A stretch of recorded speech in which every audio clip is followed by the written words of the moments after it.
Hi guys, ito pala yung araw na kung saan bumiyaya ko Manila to Mindanao.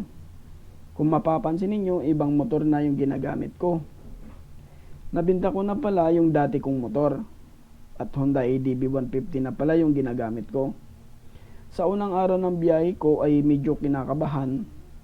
Kung sa preparasyon naman ay pinagandaan ko na yan.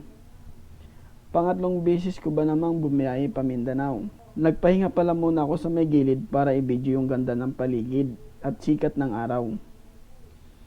At dito makikita ang ganda ng Sigsag Road at Timonan, Quezon, ang binansagang Bitukang Manok. Dito pala nagpapahinga ang mga bawat biyaherong dumadaan.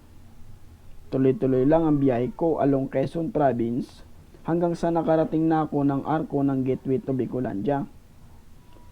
Sakop pa rin naman ito ng Camarines Norte Province.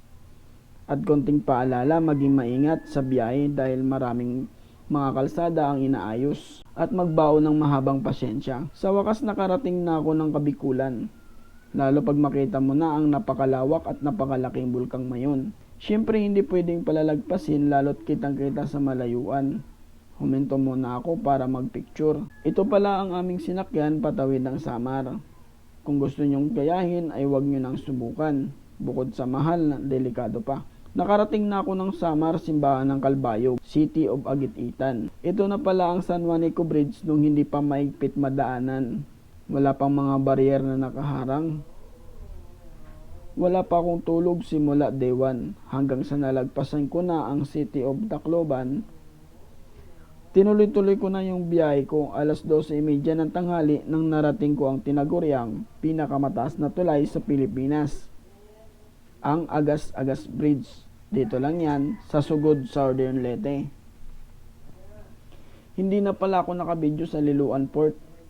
Halos 4 na oras na pala tinakbo ng Roro patawid ng Lipata Port of Surigao.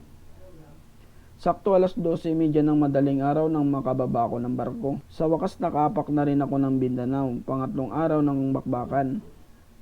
Hirap at pagod ang nararanasan, baliwala lang yun dahil alam kong andito ako sa lupang Sinilangan. Halos 5,000 lahat ng nagastos ko simula Luzon to Mindanao.